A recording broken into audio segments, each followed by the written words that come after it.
영신수련에서 두 가지 큰 기둥이 있다 했습니다. 그 큰 기둥 두 개가 하느님의 집, 그 좋으신 하느님 체험을 그리고 그분과 같이 살아갈 우리 삶, 그 지붕을 바치고 있는 그런 기둥이 두 개가 큰 게 있다 했습니다. 그 기둥이 뭔지 기억나십니까? 기도, 관상, 하느님 체험으로서의 관상이고 기도입니다. 그리고 두 번째가 식별입니다. 영의 식별. 바로 내 삶에서 어둠의 패턴이 어떻게 움직이고 하느님이 나를 어떻게 불러내시는지를 배우는 그 식별 두 가지입니다. 기도는 체험이고 식별은 마치 우리가 머리로 분석해내야 되는 것처럼 생각하는 경우들이 대부분입니다. 사실 그것이 아니라 기도, 하느님 체험으로서의 기도가 체험인 것처럼 식별도 똑같이 체험입니다. 제가 아까 전에 어둠의 흐름을 볼 때 자꾸 분석하지 말고 그냥 쳐다보고 체험하라고 말씀드린 이유가 어떤 순간부터 이 식별이 기도와 마찬가지로 정말로 좋은 체험이라는 것.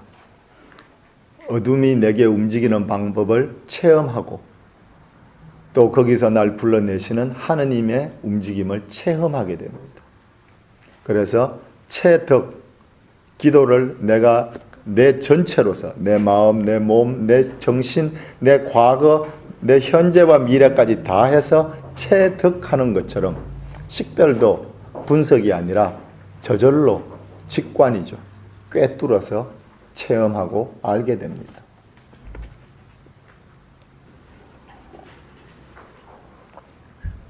이 식별, 영의 식별에 대해서 잠깐 얘기를 하기 위해서 한 가지 예를 듭니다. 이 영의 식별이 교회 안에서 사실 기도에 대한 것은 교회 안에서 꽤 많이 있습니다. 하느님께 다가가는 여러 가지 영성이 있고 방법이 있고 체험이 있는데 이 식별에 대해서 교회가 열심히 가르친 것 같지 않습니다. 그건 저까지 포함해서 마찬가지인 것 같고 그래서 사실은 교회 안에서 여러 가지 좋은 영성들인데 그것들이 일그러진 모습으로 이나시오 영성까지 포함해서 등장할 때가 이런 겁니다. 있습니다. 예를 들면 이제 이런 거죠. 어디 가서 강의를 좋은 걸 들었어요. 우리가 제가 예수에 있을 때 그때 이제 같이 이렇게 영성운동을 이나시오 영성운동을 하던 사람끼리 특히 한국 사람들끼리 자주 했던 얘기가 그겁니다. 정말 신자들 때문에 죽겠다고. 당신 강의 CD를 들고 가고 본당 신부님한테 선물한 것까지는 좋습니다. 그건 좋은 뜻이니까. 근데 그냥 신부님 이거 제가 좋아서 신부님께 하나 선물하고 싶었습니다. 다 알고 계시는 건데 그냥 한번 들어보십시오. 저도 참 좋았습니다. 요 정도만 하면 되는데 가서 뭐라고 얘기하는가 하면 신부님 이 신부님이요 영성이 무지무지 높으셔요. 막 듣고 있으면 저절로 막 너무너무 좋습니다. 신부님 기도 잘 안 하시죠? 식별 잘 모르시죠? 이거 들어보세요. 사람 될 거예요. 자, 어둠은 뭐를 만들어낼 힘이 없습니다. 창조하는 모든 것은 하느님께 속해 있는 그분께만 속해 있는 힘입니다. 우리가 무엇을 만들어내고 우리가 어떤 일을 할 수 있는 이유가 바로 우리가 하느님께 속해 있는 창조적인 존재들이기 때문입니다. 세상에 존재하는 모든 것은 그 자체로서 절대로 어둠이 만들어낼 수 없는 창조는 하느님께 그분께만 속해 있는 그분의 힘입니다. 그럼 이제 어둠을 어떻게 하는가? 지가 창조해낼 힘이 없으니까 어떻게 하죠? 복제도 하는데 그 복제하는 방법이 창조처럼 만들어낼 수는 절대로 없어요. 그럼 어떤 방식으로 하는가? 하느님이 만들어 놓으신 일들, 하느님께서 창조해 놓으신 그 찬연한 그 아름다운 모습들을, 그 삶을 베베 꼽니다. 그래서 분명히 하느님의 선물인데 꼬고 꼬아서 하느님을 향해 있는 것이 아니라 어둠의 방법으로 쓸 수 있도록 비틀어 놓습니다. 아주 어둠은 그거에 대해서 아주 능합니다. 응? 예를 들자면 제가 방금 예가 하나 생각이 났었는데 또 얘기하다가 잊어버렸어요. 이런 겁니다. 우리는 보통 우리의 약점, 약한 부분이 죄를 짓게 한다고 생각하는데 사실 그것도 일정 부분 맞습니다. 하지만 저는 오히려 저희가 하나님한테 받은 큰 선물, 그 중에 장점들이죠. 대부분의 약점도 들어있습니다만, 왜냐하면 하나님 앞에서 약점은 우리가 생각하는 것과 굉장히 다른 모습인데, 하나님 안에서 인간이 약하다는 것은 나쁜 게 아닙니다. 그래서 지금 이제 그거는 설명할 필요가 없고, 우리는 약점은 나쁜 것이고 죄 짓게 하는 거고 우리 장점은 좋은 거라고 생각하는데 그렇지 않습니다. 어둠이 장점을 비비 꼬아서 하느님이 창조해 놓으신 것을 비비 꼬아서 얼마나 우리한테 죄를 짓게 하는지 모릅니다. 예를 들면 어떤 사람이 있는데 이 사람은 재밌는 사람입니다. 그리고 그 사람이 얘기를 하면 모든 사람이 열심히 듣고 좋아합니다. 그래서 그 사람은 자기 얘기를 재밌게 안 듣는 사람이랑 같이 있고 싶어 하지 않습니다. 또 얘기를 하다가 누가 재미없는 얘기를 하면 순식간에 딴 생각하고 심심해져 버립니다. 그리고 결국 하느님한테 받은 재밌고 좋다는 그 좋은 것이 어둠이 꼬고 꼬아서 부정적인 체험으로 갈 수 있도록 죄를 짓도록 만드는 겁니다. 어떤 사람은 참 정직합니다.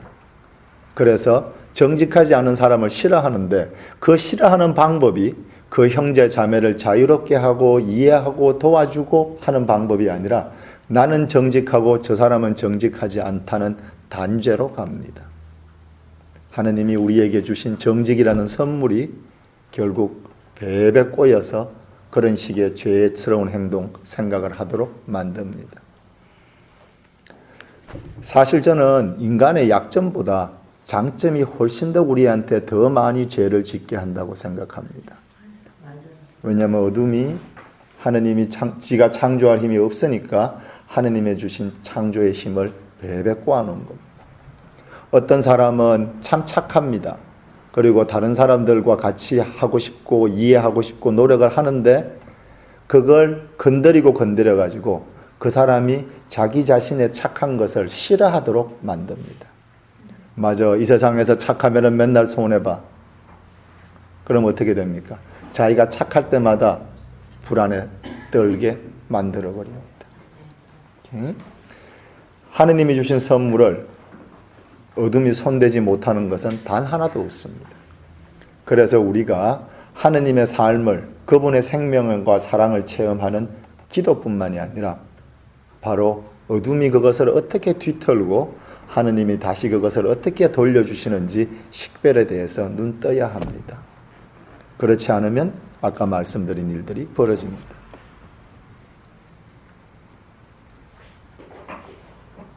내가 홀리하니까, 내가 성당에 오는 걸 좋아하니까 성당 오는 거 싫어하는 우리 남편은 나쁜 놈입니다. 그 사람을 이해하고 그 사람이 실제로 그 사람 방식대로 하느님을 찾고 싶어 하면 그 방식이 뭔지를 도와주고 찾아내는 것이 아니라 저놈은 술 먹고 놀고 싶어하고 일요일날 성당도 안 오는 나쁜 놈입니다. 내게 주신 하느님을 찾는 힘이 이렇게 나로 하여금 죄를 짓게 할 수 있습니다. 자, 그래서 이 영의 식별에 대해서 여러 가지 방법이 있는데 그 사실 영의 식별에 대해서 제일 체계적으로, 그리고 아마 체계적으로 처음 해놓으신 분이 그러니까 로욜라의 성 이나시오일 겁니다. 이나시오 성인께서 얼마나 식별이 깊으셨는지는 여러분들한테 얘기해 드린 적이 있을 테니까 그분께서 어떤 제자가 같이 그 형제가 무엇이 제일 형제를 괴롭게 할 거냐고 그러니까 사부께서 말씀하시기를 내가 온 생명을 바쳐서 하느님의 뜻에 따라서 세운 예수회가 사라지면은 자기는 무지 괴로울 것이다. 가장 괴로울 것이다. 그러면 사부 어떻게 하실 거냐고 그랬더니 대답 기억나십니까? 얼마 정도 잠깐이었지? 15분. 15분 정도 식별해보고 그러고 나면 하느님 뜻을 알 테니까 그대로 해피하게 자유롭게 따라가면 되지 뭐 라고 그러셨어요. 다른 사람이 얘기했으면 그냥 잘난 척일 텐데 이나시오가 얘기했으면 사실일 겁니다. 성인들 중에서 하느님의 끊임없는 현존 속에서 사신 분은 거진 드뭅니다. 아마 교회 기록에 남아있는, 이것은 다시 얘기하지만 계속되는 현존을 체험하지 못했기 때문에 다른 성인들이 이나시오보다 미치란 얘기가 아닙니다. 다만 이나시오께 주어졌던 은총이 식별을 통해서 하느님의 끊임없는 현존 속에서 살 수 있도록 해주셨어요. 아마 교회에 제가 알고 있기로 교회 안에서 끊임없는 하느님 현존 체험을 하고 산 사람은 로욜라 이나시오랑 그 다음에 부활의 라우렌시오라고 불리는 그 두 분일 겁니다. 또 우리 이나시오가 잘난 척 하는데 아주 대마왕입니다. 요새 애들 쓰는 말로 아주 잘난 척 대마왕이에요. 그렇지만 이분 자신의 약점이 뭔지를 알고 있었고 그것을 이겨내려고 많이 노력했었습니다. 그분께서 살았던 그 식별을 믿고 그분께서 말씀하신 식별의 방법에 대해서 아주 간단하게만 얘기하겠습니다. 첫 번째, 좋은 게 좋은 겁니다. 다시 얘기합니다. 좋은 게 좋은 겁니다. 무슨 얘기냐면 날 행복하게 만들어주고 날 자유롭게 만들어주고 날 정말로 기쁘게 만들어주는 것은 하느님의 뜻입니다. 그래서 내가 어떤 걸 보면서 내가 기쁨과 자유와 행복을 느끼면 그게 하느님의 뜻입니다. 그리고 나로 하여금 힘을 빼고 부정적인 체험을 하고 내가 누굴 미워하거나 나에게 끊임없이 실망하게 만들면 그것이 아무리 좋은 생각이라 할지라도 아무리 성스러운 생각이라 할지라도 어둠이 하느님의 것을 비비꼬아서 쓰는 겁니다.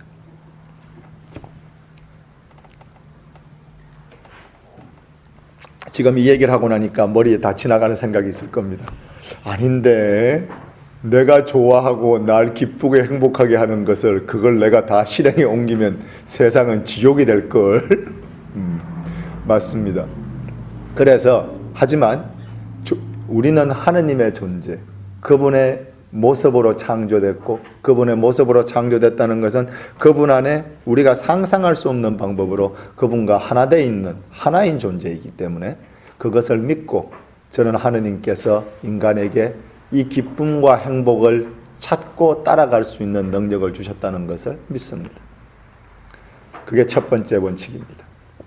그런데 아까 말씀드린 것처럼 아닐걸요 하는 분들을 위해서 사실입니다. 그게 그 얘기가. 그래서 두 번째 원칙을 얘기합니다. 다 지어짜입니다. 장기적으로, 정기적으로, 자주, 정기적으로,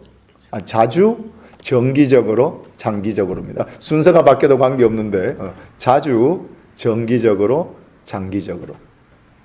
무슨 얘기냐면 날 자주 또 정기적으로 또 멀게 길게 봐서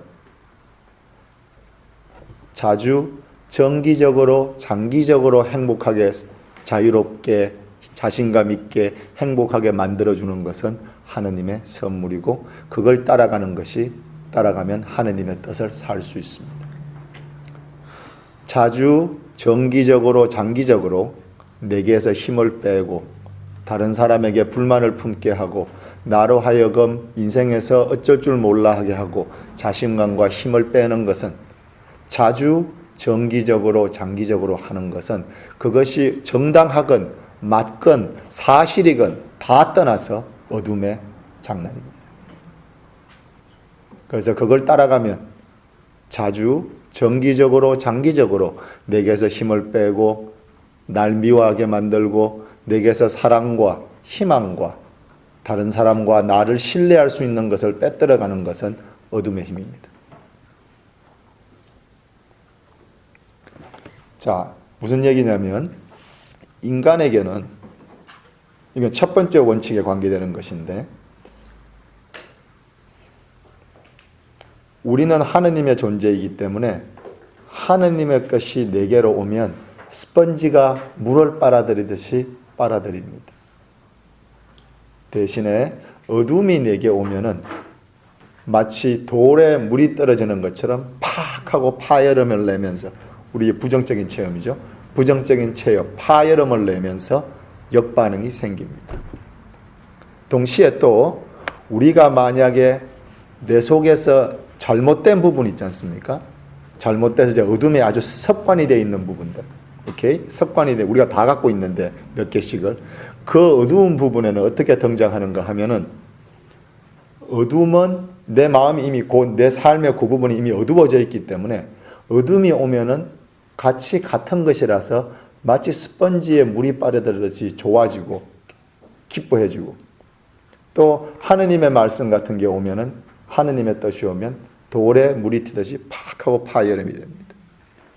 지금 여러분들이 겪으시는 혼동이 지금 정확한 겁니다. 왜냐하면 아니 그러면 파열음, 이렇게 해도 파열음이 나고 또 저럴 경우에도 파열음이 나는데 그럼 내가 어떻게 하느님의 뜻을 알 수 있는가? 그걸 위해서 지금 그 원칙을 다시 말씀드립니다. 첫 번째, 좋은 게 좋은 겁니다.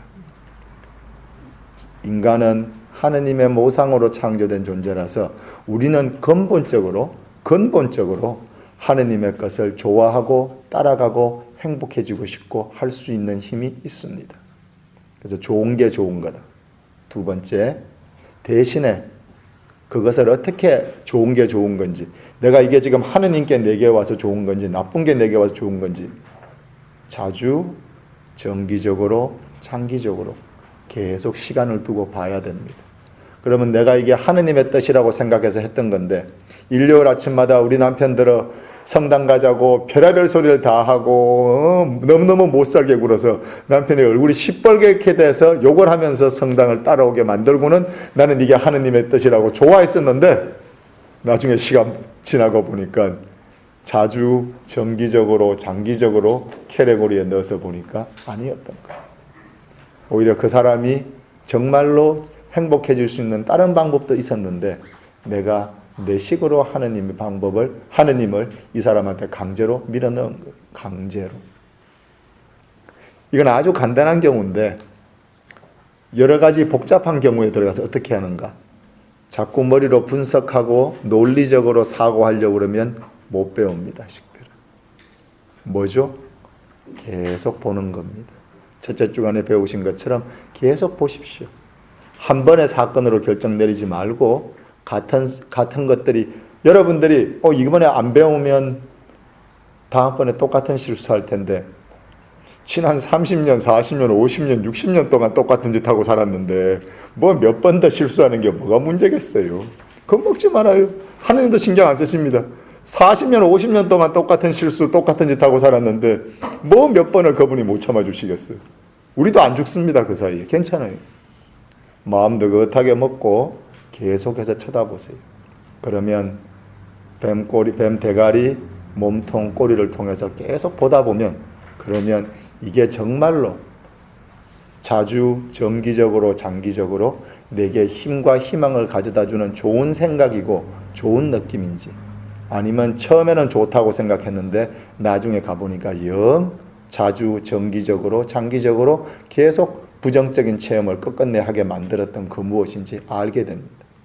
근데 미리미리 우리가 함부로 판단하고 머리를 쓰고 분석하고 이걸 너무 많이 하면 지쳐버려요. 지쳐버리면 어떻게 됩니까? 에이씨. 제일 많이 듣는 그 피정 중에 제일 많이 듣는 말이 그겁니다. 신부님, 식별 배우기 참 힘들어요. 그냥 살면 안 됩니까? 제 대답은 똑같습니다. 예, 그냥 사세요. 내 인생, 내 인생인가? 자기 인생인데. 옛날에는 그걸 뜯어 고쳐주려고 노력을 했었는데 그게 저한테 어둠이었다는 걸 저도 깨달았어요.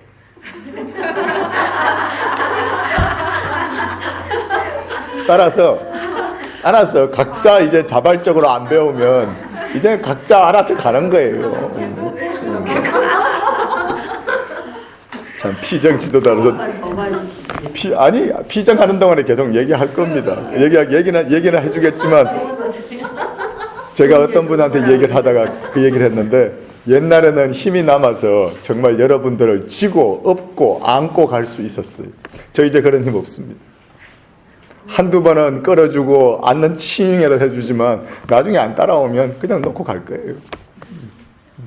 제 얘기를 믿으셔도 좋습니다.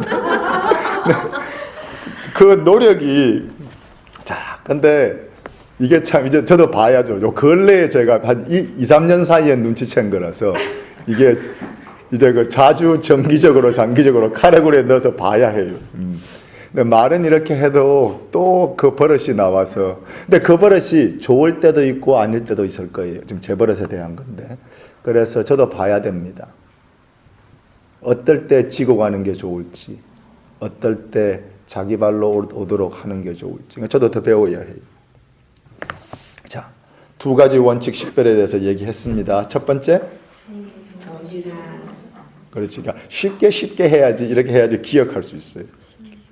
여러분들 여기 그 간혹가다 책을 이렇게 영적 노트를 기록해 놓은 거 있잖아. 내가 보고 싶을 때가 종종 있는데 분명히 여러분들 완전히 성녀전, 성인전 쓰고 있을 거예요. 그게 거짓말이 아니야. 거짓말은 아닌데 뭐가 문제인가 하면은 그게 목적이 뭔가 하면 내가 살다가 피정이 다 끝나고 혹은 피정 중에라도 어려울 때 그걸 한번 뒤돌아보면서 내가 다시 빛을 찾기 위해서 있는 건데 막 2장씩 3장씩 매번마다 써놓으면은 그 기억나겠어요? 그렇다 해도 너무 짧으면 무슨 일이 있는지 기억이 안 날 것이고 알아서 하세요. 아마 여러분들이 써놓은 그 책은 나중에 여러분들 그 성인 만들려고 교회에서 그 시성 준비할 때 그때 쓸 일은 그전에 없을 테니까 볼 사람은 여러분 혼자일 테니까 알아서들 하셔요. 자, 두 번째 원칙은 뭐였죠? 자주, 정기적으로, 장기적으로 다 지어자로 시작합니다. 기억해 두시면 돼요. 사실 요거 두 가지만 해놓으면 괜찮습니다. 이제 이거는 그냥 말만 쓸 필요 없고 듣기만 하시면 됩니다. 어둠이 아까 내가 얘기한 대로 어둠은 창조할 힘이 없기 때문에 하느님이 만드신 걸 다 비비고 옵니다. 양의 탈을 쓴 늑대예요. 처음에는 내게 와서 좋은 말로 꼬드기고 다 하는데 실제로 시간 지나는 거 보면 이게 아니에요. 이 양의 탈을 쓴 늑대가 있기 때문에 여러분들이 전혀 하느님 체험이 없고 이랬을 때 같으면 어둠이 쉽게 다룰 수가 있는데 이제는 여러분들이 하느님 체험이 있고 또 첫째 주간을 통해서 어둠을 보고 다시 하느님께로 돌아서는 연습들을 하고 있기 때문에 옛날처럼 그렇게 쉽게 팍팍 못 다룹니다. 정말로 디즈니 영화에 나오는 것처럼 미국 그 할리우드 영화에 나오는 것처럼 만화에도 보면 이렇게 뿔 달렸고 빨간색의 꼬리 있고 그러면 우리가 눈치채죠. 할리우드 영화에 나오는 것처럼 목 길어지고 빙빙 돌아가고 토하고 이상한 짓 하면 눈치챌 거예요. 하느님께 속해 있기 때문에 이제 옛날 같은 방식으로 하면은 여러분들이 쉽게 눈치채고 확실하게 어둠이란 걸 알면 10번 중에 5번은 안 따라가요. 그럼 어둠을 어떻게 해야 되는가? 이제 이나시오의 표현대로 빛의 천사, 어둠의 천사가 타락한 천사가 빛의 천사, 찬연하고 아름다운 하느님의 모습으로 등장해야 됩니다. 그렇지 않으면 여러분들은 어둠을 보면 이제 옛날처럼 따라가지 않아요. 옛날에는 어둠을 보면은 겁을 먹고 그랬는데 이제는 어둠이 그렇게 본연적으로 딱 나오면 겁도 잘 안 먹어요. 그럼 어떻게 해야 되는가? 여러분들이 갖고 있는 하느님 체험과 비슷한 거, 아까 복제라고 그랬는데 비슷한 방식으로 등장하는 겁니다. 그래도 참 고맙습니다. 이 어려운 얘기를 고개를 주워가면서 그래도 그렇게 알아주시는 게 정말 보람스럽습니다.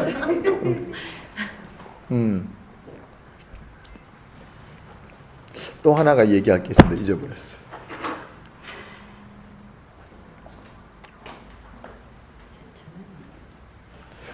그 어둠의 그러니까 그 천사의 모습을 하고 등장하는 그 무엇, 정말로 하느님이 정말로 어둠이 어떤 사람들이 얘기하는 것처럼 그런 모습이었다면, 정말로 귀신에 가까운 그런 모습이었다면 얼마나 눈치채기 쉬웠겠어요. 어둠은 그렇게 어리석지 않습니다. 태초로부터 지금까지 살아남은 놈입니다. 하느님께 대적해서 살아난 놈이, 사랑과 자유와 행복 덩어리이신 그분 앞에서 노라고 얘기할 수 있을 만큼 자기 자신의 세계를 확고하게 만든 놈입니다. 그 놈은 오히려 인간, 우리의 삶에 우리가 당연하다고 생각하는 것들을 통해서 등장합니다. 바로 일상의 악마라는 겁니다. 일상생활 속의 어둠이라는 겁니다. 뭔가 특별하고 이상한 모습으로 등장하면 눈치 깝니다. 우리가 다 알죠. 또 어떤 우리한테 두려움 이런 것을 지나치고 반작용으로 이렇게 우리에게 반작용을 쓰면 압니다. 그러니까 하느님의 모습을 써서 이제 두 가지 경우인데, 여러 가지 경우인데 크게 두 개로 나누면 하느님의 탈을 쓰고 등장하는 것. 그것보다 첫 번째 제 얘기부터 하죠.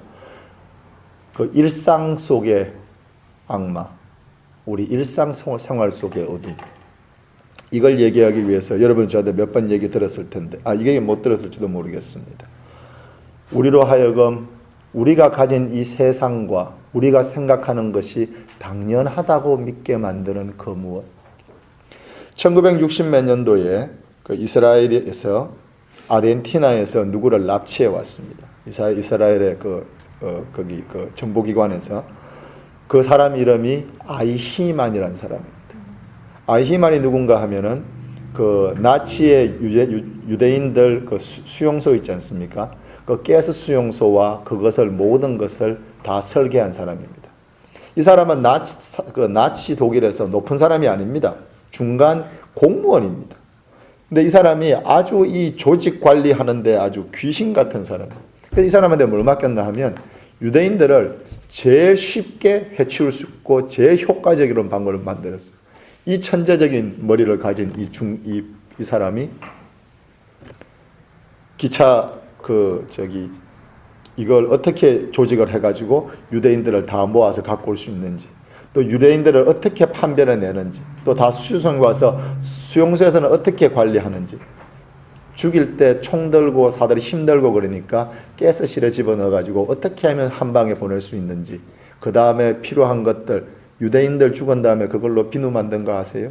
독일에서 썼던, 전쟁 중에 썼던 비누가 유대인들 그 지방으로 만든 것들이 여러 개 있습니다. 그 방법을 이 사람이 다 생각해낸 사람이에요. 그래서 이제 워낙 그렇게 똑똑하니까 이 2차 대전 말기에 아르헨티나로 도망갔어요. 그래서 수십 년 동안 이름을 감추고 살고 하다가 하여간 들켜가지고 이제 와서 이스라엘에 잡혀와서 이제 재판이 시작이 됐습니다. 그때 이 사람도 변호사가 있어야 되니까. 근데 이 변호사가 한 얘기가 바로 이 일상성 속의 악마에 대한 얘기입니다. 아이히만 이 사람은 범죄자가 아니다. 이 사람은 그냥 능력 있는 중간 공무원이고 그냥 윗사람들이 결정을 해서 시킨 걸 그냥 한 것뿐이에요. 그리고 이 얘기는 그 안에서만 보면 다 사실입니다. 이 사람이 안 했으면 이 사람도 잡을 잃었을 것이고 굉장히 나치 독일에서 곤란한 상황에 처했을 겁니다. 그리고 이 사람은 자기가 어떤 도덕적 판단을 한 게 아니라 이미 짜여진 사회 조직 안에서 윗사람이 시키는 것을 중간 공무원으로서 해야 할 일을 자기 일을 열심히 한 거예요. 어떻게 자기 일을, 여러분과 나도 미국이라는 사회, 한국이라는 사회, 유럽이라는 사회에서 그 변호사가 얘기하기를 각자가 짜여진 사회 속에서 돈을 쓰고 인간관계를 하고 밥을 벌어먹고 살아가는데 우리가 그것에 대해서 반대하거나 엉뚱한 짓을 하면 처벌을 받게 된다. 이 사람은 자기에게 주어진 환경, 사회 조직 안에서 자기가 할 일을 열심히 했을 뿐인데 이 사람을 죄인으로 몰려면 독일 사람 전체를 다 죄인으로 몰아가지고 범죄자로 해서 재판을 하는 것밖에 방법이 없다. 또 그 얘기도 했어요. 이 사람은 좋은 아빠다. 사실이에요. 이 사람이 지금 이 얘기를 들으면 말도 안 된다고 아시겠지만 상상을 해보세요. 오늘 가스실에 유대인 1000명을 넣어가지고 이렇게 하고 비누를 만들고 이빨 뽑아가지고 검은 녹이고 이렇게 다 서류를 해줬어요. 그러고 5시에 퇴근해갖고 집에 가갖고 애들 숙제 봐주고 같이 밥 먹고 식사하기 전에 기도하고 그러고 저녁에 애들 다 채우고 그 바거너 음악 틀어놓고 와이프랑 같이 와인 한잔하고 실제로 그 사람 그랬어요. 피아노도 잘 치고 아주 좋은 아버지였어요. 그때 나온 얘기가 바로 그 이름을 잊어버렸는데 한나 그란트인가 그 유대교 여성 신학자가 쓴 얘기입니다. 여성 신학자였던 것 같은데 그분이 쓰신 얘기예요. 일상성 속의 악마입니다. 여러분과 제가 살아가는 이 세상이 여러분과 제가 당연하다고 생각하는 도덕 기준과 다른 사람에 대해서 대하는 태도, 나에 대해서 대하는 태도가 얼마나 하느님의 것에 정반대 쪽에 서 있을 수 있는지. 그리고 더 무서운 것은 우리가 눈치채지 못하게 모든 사람들 사이에서 당연한 것이라고 생각할 수 있도록 어둠은 그런 식으로 들어옵니다. 그래서 뱀 대가리를 우리가 식별 없이 허락하면 뱀 몸통, 이건 당연한 건데 뭐. 그리고 뱀꼬리, 상상도 할 수 없는 행동들을 반복적으로 해댈 수 있습니다. 그리고 전혀 죄책감도 느끼지 않고 일상성 속의 악마. 어둠이 그렇게 똑똑하고 그렇게 무서운 놈입니다. 어떤 사람들이 얘기하는 것처럼 그런 귀신 신나라 까먹는 모습으로 등장했다면 우리가 왜 몰랐겠어? 그래서 우리가 당연하다고 생각하는 그 무엇들을 여러분과 저는 자세히 체험하고 우리가 다른 사람이 잘못했기 때문에 내가 화내는 건 당연하다. 맞습니다. 남이 잘못했을 때 내가 화내는 건 당연한데 내가 똑같은 이유로 30년, 50년 동안 화냈다면 이건 뭔가 잘못된 거예요. 내가 50년 동안 10년 전에, 30년 전에, 50년 전에 고통스러웠던 일로 지금도 똑같이 고통스러워한다면 이거는 남이 나한테 하는 것이 문제가 아니라 뱀 대가리의 문제가 아니라 뱀 몸통의 문제. 내 속에서 그걸 내 힘으로 다 바꿀 수 있는가? 그런 얘기 아닙니다. 그렇다면 감히 어떻게 하느님께서 하실 일을 우리가 무슨 재주로 할 수 있겠어요? 우리가 할 수 있는 것은 보는 겁니다. 보고 어떤 순간에 얘기하는 겁니다. 이건 잘못됐다. 나는 이렇게 더 이상 살고 싶지 않다. 나는 이렇게 고통과 걱정과 분노와 좌절의 존재가 아니다. 나는 다른 삶을 선택하겠다. 이게 바로 일상 속에 있는 악마를 물리칠 수 있는 최고의 좋은 방법입니다.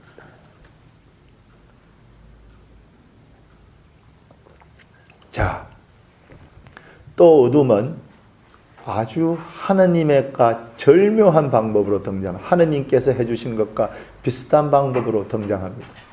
이제 여러분들께서 체험들을 하실 겁니다. 언젠가 제가 성모무당 얘기한 적이 있었죠? 첫 시간. 바로 그겁니다. 성모무당에 지금도 누가 와서 자기한테 가게를 살까요 말까요? 우리 애가 귀신이 들렸습니까 안 들렸습니까? 성당에서 그 신부가 하는 게 맞습니까 틀립니까? 잠깐만 기다려봐.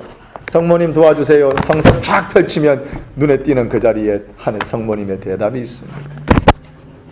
안 그럴 것 같죠?